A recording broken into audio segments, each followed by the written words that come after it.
Hello everyone, I'm Chrys Dean and I'm an instructional designer here in iDesign.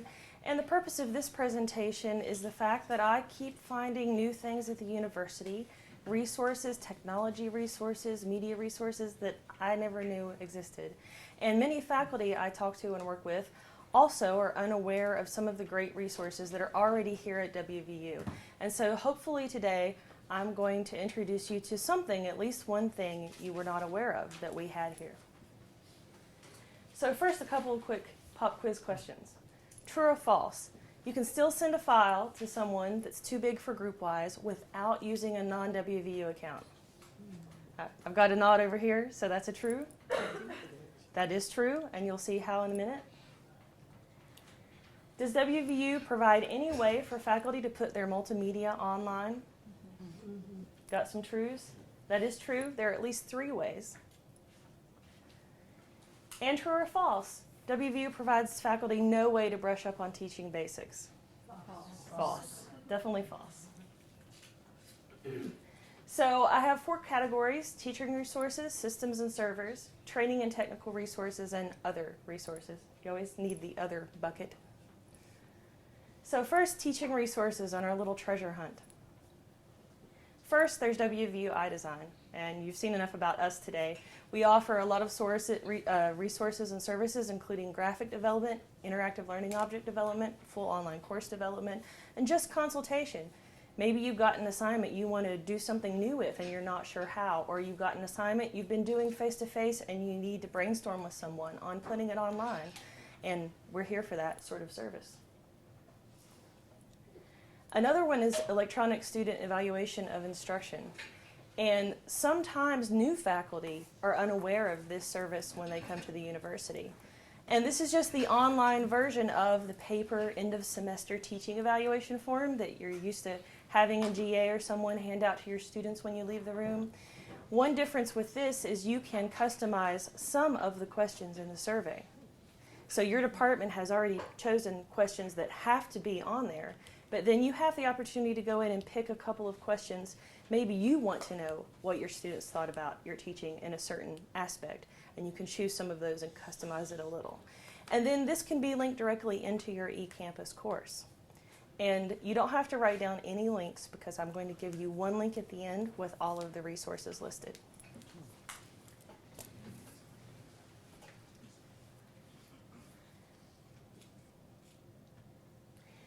This is the SEI website, esei.wvu.edu, and you can log in here with your WVU My ID. If I log in, you won't see much because I'm not an instructor at the moment. But that's just to increase a little awareness of that. Another resource that can be useful if you're new to teaching or if you just haven't looked at what you're doing in a while is the syllabus development guide. It's a little tool that we put together here in our department just to let you go through, have I forgotten a piece out of my syllabus? And so this tool simply walks you through the basic sections that should be in a syllabus. So maybe if you have a new faculty member in your department who's been involved in research for a long time and needs to brush up on some teaching things, this could be a useful tool. When you get to the end of the steps, it will spit out a formatted Word document for you that you can keep and save and use. Wow. Another good resource is NBC Learn. And NBC Learn gives you access to NBC News archives, video footage that you can use in your courses. And you can log in with your WVU My ID, and so can your students.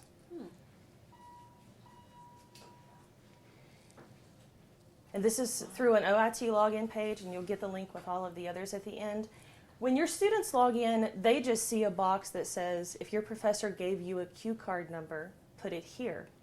So they can either put that in. If you have a specific video you want them to watch, you can send them all that number, and it will take them directly. Yes? You can download the videos or give you a chance to watch the videos online. No, you can just watch them online. You can't download them and keep them.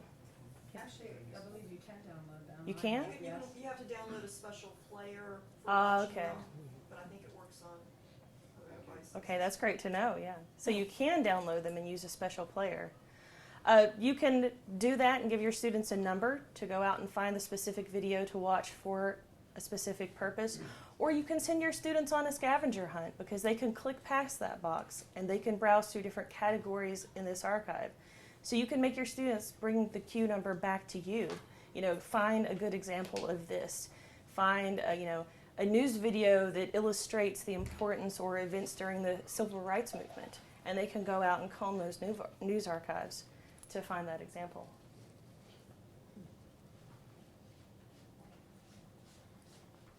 This is another great resource. This is at the WVU libraries. WVU History on View. And if you know about the West Virginia collection at the WVU libraries, this is the digital presence of that collection. There are a lot of excellent historical photographs, for example, from around the state.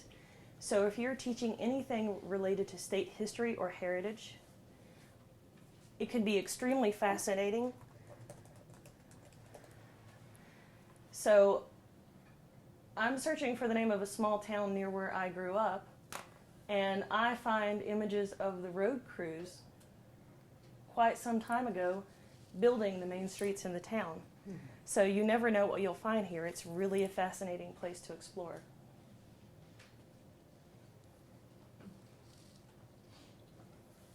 Another excellent place to explore, and you should check in once a semester or at least once a year, is the Video and Sound Databases segment of the WVU Library site.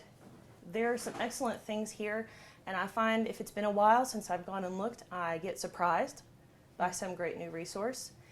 There are the Classical Music Library, dance video collections, if you're in the performing arts, Films on Demand, which has video clips of documentaries and films of all subject areas, historical documentaries, scientific documentaries, and you can link to those in your course, and all your students need is their WVU MyID. So if they're off campus, they log in, the video will play. If they're on campus, they do not even need to log in. They just click it and it plays. Another great one is the Great Speeches video series. So if you're teaching political science or history or something, your students can watch Martin Luther King give a speech. They can watch President Kennedy give a speech. So that's another really great resource.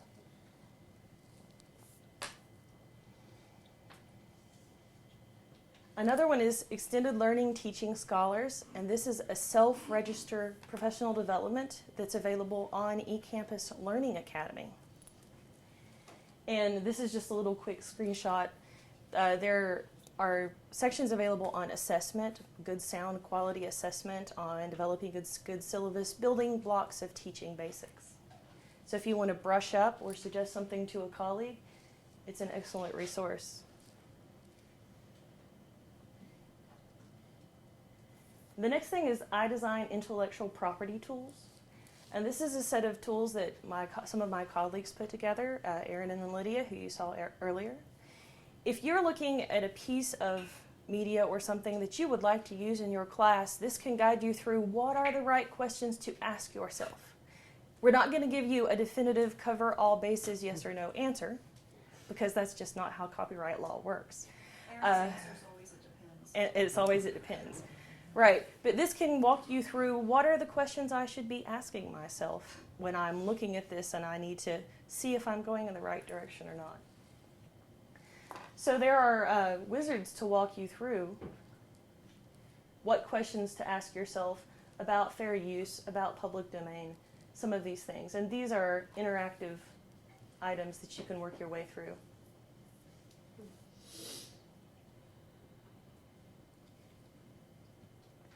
This is another web resource that iDesign has developed, and we did this in association with the Disability Services, the Center for Excellence in Disabilities. And this is just an informational site about types of disabilities and types of accommodations for helping people access content.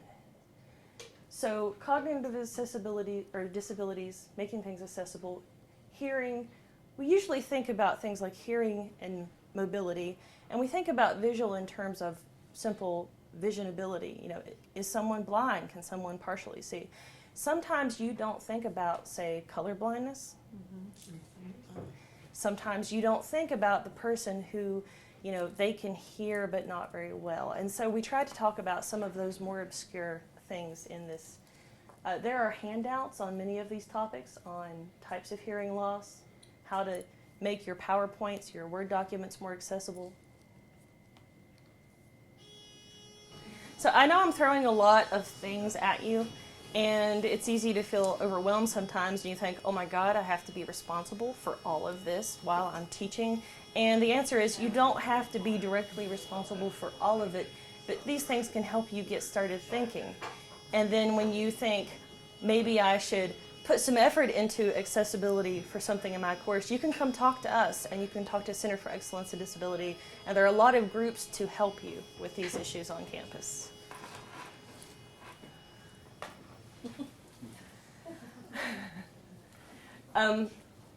The next up is a piece of software called Respondus. And this is something that's been available for a good while to the WVU community, but I still find people who are unaware of it. And this is a piece of software, it's already paid for faculty to use. And what Respondus lets you do is create assessments outside of your eCampus course that you're going to use in your eCampus course later. So instead of going and logging into eCampus and building all of the questions for your test there inside eCampus, you know, in the middle of the day when all the students are taking an exam and things slow down, then you can just open this software program up on your laptop, say. When you're on a plane, you have no internet connection, you can have your entire test built there on your laptop, and then when you get back to your hotel or back to your office, boom, you just upload it. And it really streamlines things. It's also useful because you can connect to your course in eCampus, and you can use it to download a copy of all the assessments you already have there in the course to keep a backup copy.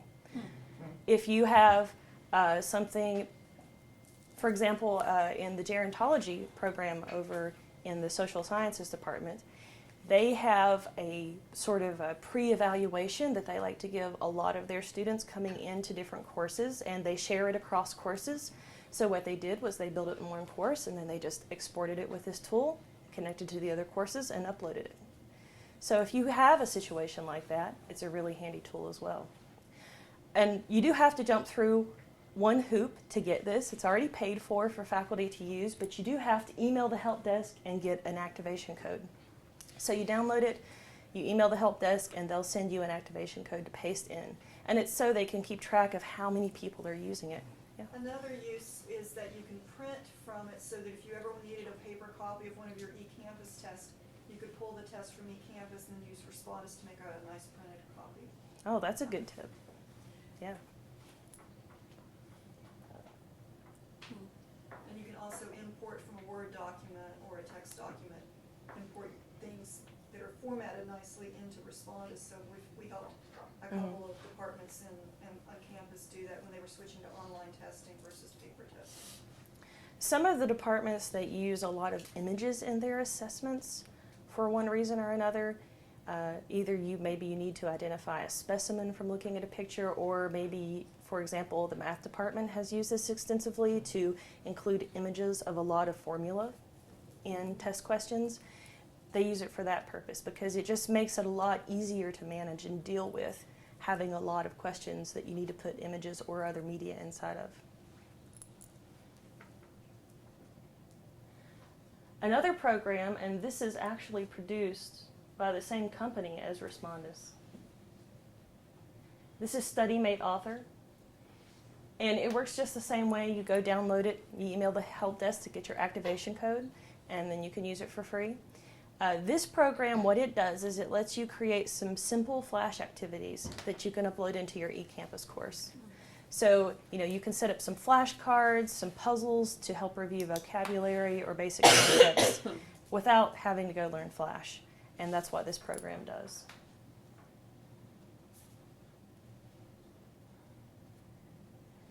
And conversely, there's another product from the same company that WVU already has that many faculty aren't aware of, and that's StudyMate Class Server.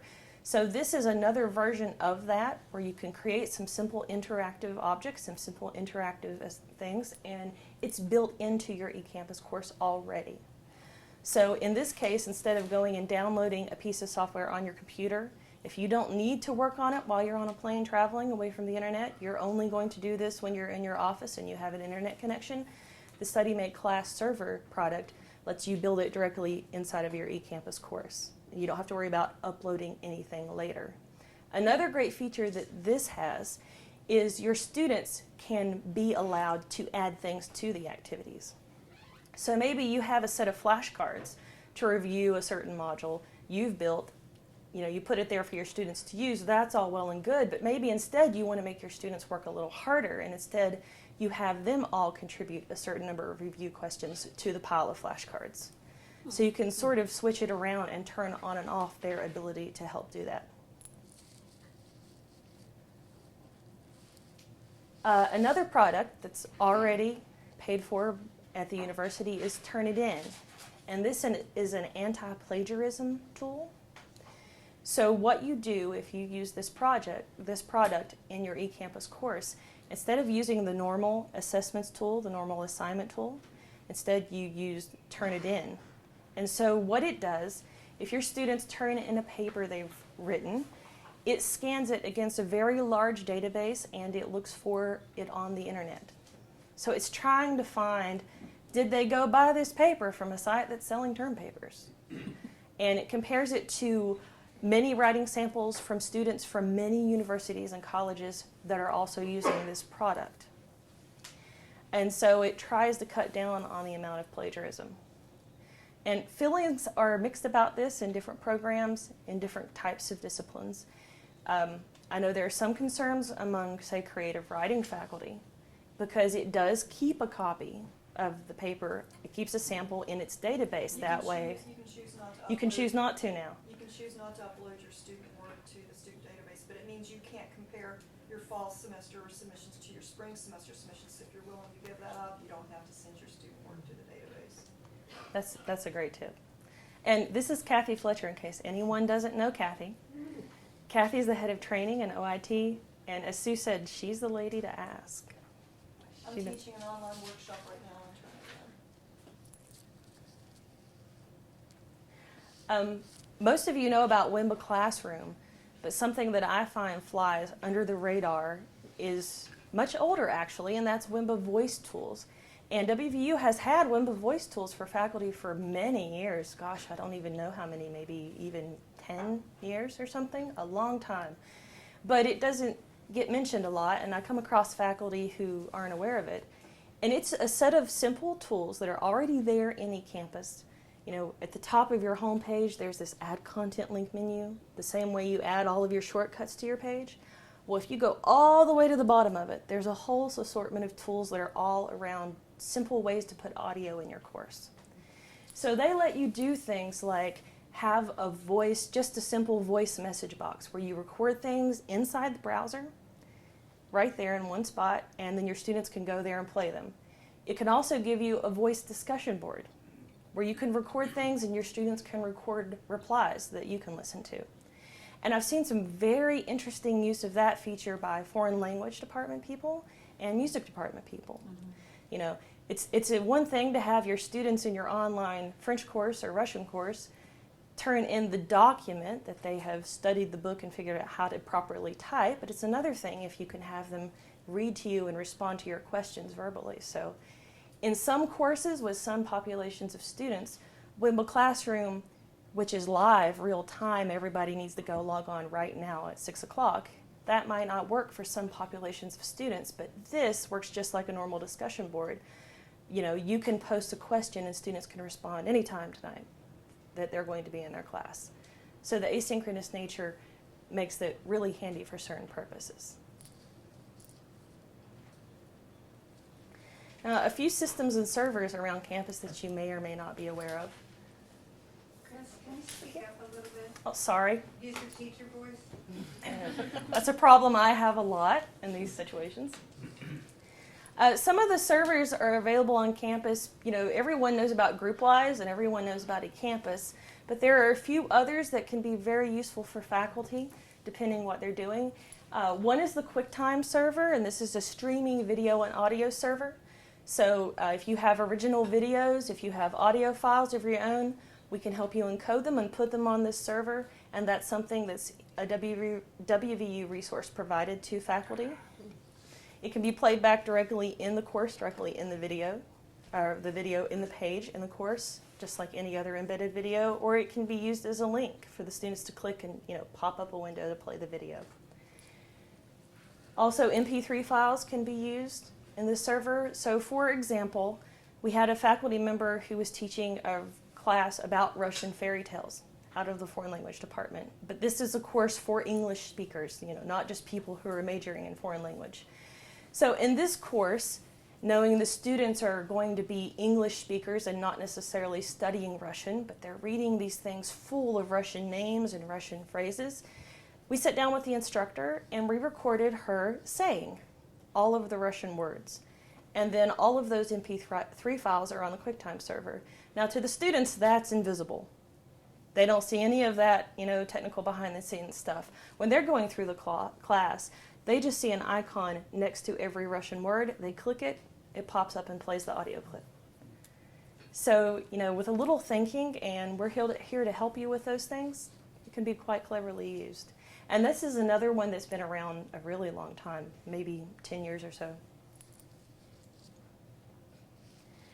WVU iTunes U is something else that we've had for a few years, and this is WVU's own piece of the iTunes U environment. Let me see. We can load it up here for you to look at. What iTunes U gives you is a podcast space for your course. And this is something that hopefully will open in just a moment. But this allows you to upload video files, audio files really quickly and easily once we have things set up. And the great thing is, if your students, they go to your iTunes podcast in their iTunes program on their computer, on their iPhone, they click the little subscribe button, and then anything new that you add to this, they're going to get it automatically. So maybe throughout the semester you're going to put a listening sample of music. You're going to put lecture highlights of important points for that week. Anything that you add, once they subscribe at the beginning of the semester, it's going to be there automatically in their iTunes. So if they have it on their iPhone, if they have it on their computer, boom, it's right there. And you can limit access to just the people in your class, right? Yeah, you can limit access certain ways. You can limit access to just a WVU person.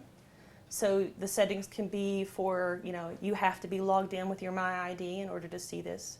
It can be completely public, or it can be set up so that only the people, if you send me the list of just the people in your class, we can set it up so they're the only people who can see what you put up here. And this is the public front page at the moment because I didn't log in. So there are not tons of material. We have some sections here for the colleges, but a lot of the courses are hidden. But this is an example where some public domain clips of classical music selections have been chosen by the faculty member and uploaded for the students to listen to as they're going through this music course. And there's the little subscribe button. So once you click that, anything new the professor adds to this course podcast, you get it automatically.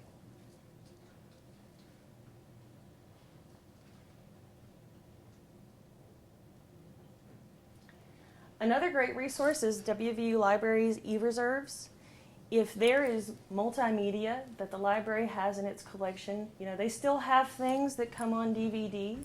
They still have things that come, God forbid, on VHS tape, or that they've had for years that are on VHS tape. Sometimes it's something that's really hard to get.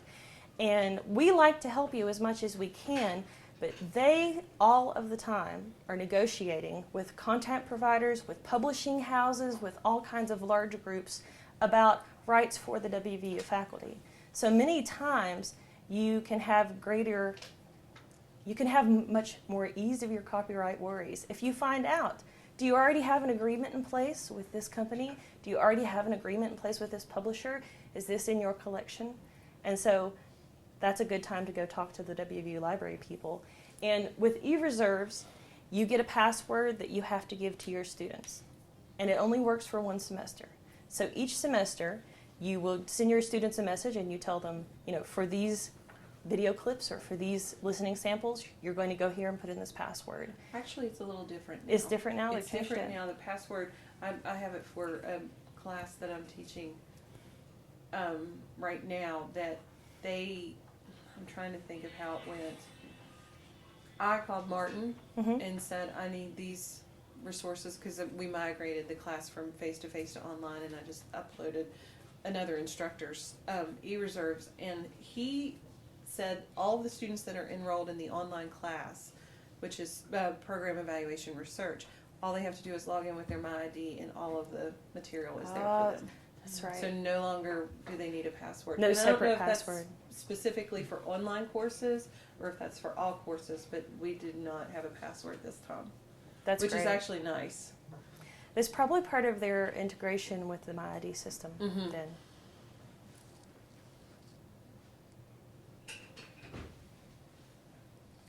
Another resource is WVU Community Web. And what this is simply website space. And most people don't realize that WVU provides all faculty and staff with some website space.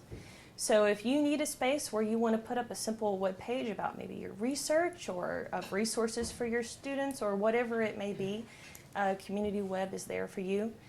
So that's something a lot of people aren't aware of. And that's actually what I'm using for my resources at the end of the presentation. You're going to get a link, and it will let you download everything from Community Web. I've been using this one lately with several of the faculty I'm working with. This is WVU Big Files, and this is a service from OIT. And this is a way to send those things that are too big for your group-wise. You've got a really large chunk of research or video or whatever it may be that you need to share with a colleague, but GroupWise keeps rejecting it because it's too big for GroupWise to send or Mix to send. All you need is your MyID, and the file uploads and the person receives a custom link to download that file. So it's not going up public for the entire world. It's still a private thing. But this, if you just need a quick way to do this and you don't want to go to an outside service, Big Files is a great resource. OIT also offers access to Gartner research. So if you need access to market research information, and this is one I just discovered recently myself, all you need is your MyID to log in.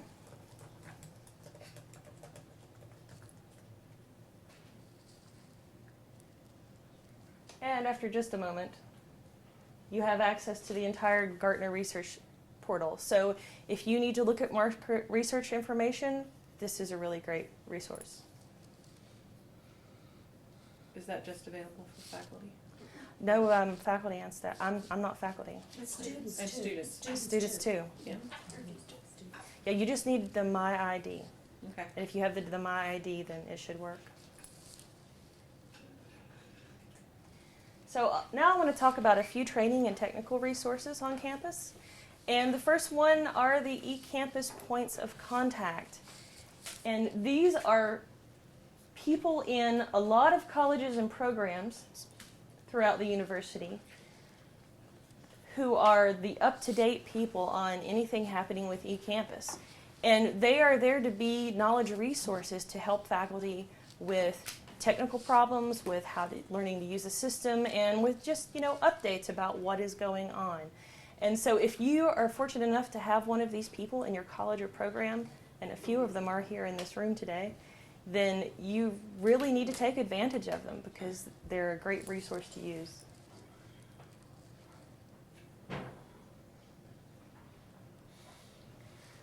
Another is OIT training workshops, and this is Kathy's Ball of Wax. And she covers a lot of topics. These are some of the topics. Those are the recorded webinars. And then if you go to, actually everything's right here. Yeah. This is the current schedule of offered workshops, and this changes throughout the semester. So if you come back and look in a month, there'll be some more added. And another wonderful thing is Kathy maintains an archive of materials that go with these workshops.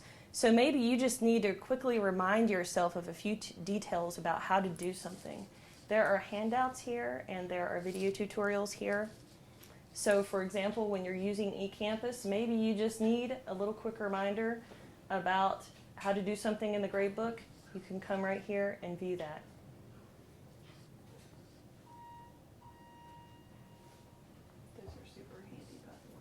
Yeah, they are. Also, iDesign offers a number of workshops. Kathy tends to give you the how-to, and we tend to give you the why and the extras to add to it. And we work together a lot. How to do it well. How to do it well, yeah. So we work together a lot on this. It's a teamwork sort of effort.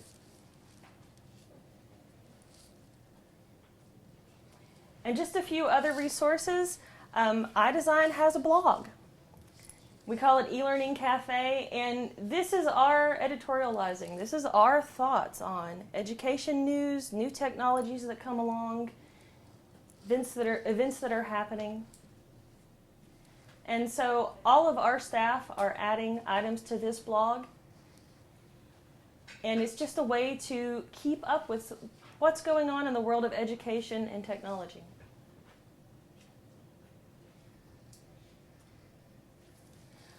iDesign also has a number of our handouts from workshops and also just from faculty who have requested something maybe for their program or their courses. We have a collection up on our website, and you can download and use these with your students and your classes for your personal purposes. And these, this is a growing collection as well, and we'll be adding to these over time. I also linked to your handouts from my list of handouts. Right. Thank you. And last but not least, OIT has a service called Big Prints. And if you're going to go to a conference, I suggest you check this out, because you can print large posters. They look great, and the price is very economical. So this is something that's in the Evansdale Computer Lab over there in the Evansdale Library. And it's a wonderful, handy thing that a lot of people don't notice. So this is the address where you can download a list of all of these resources. And if you have any questions, please ask. And it was a lot to throw at you at once. And we are going to post all of these, so you'll have the video as well as all of the slides. So we'll post them all and send you out the website. Thank you.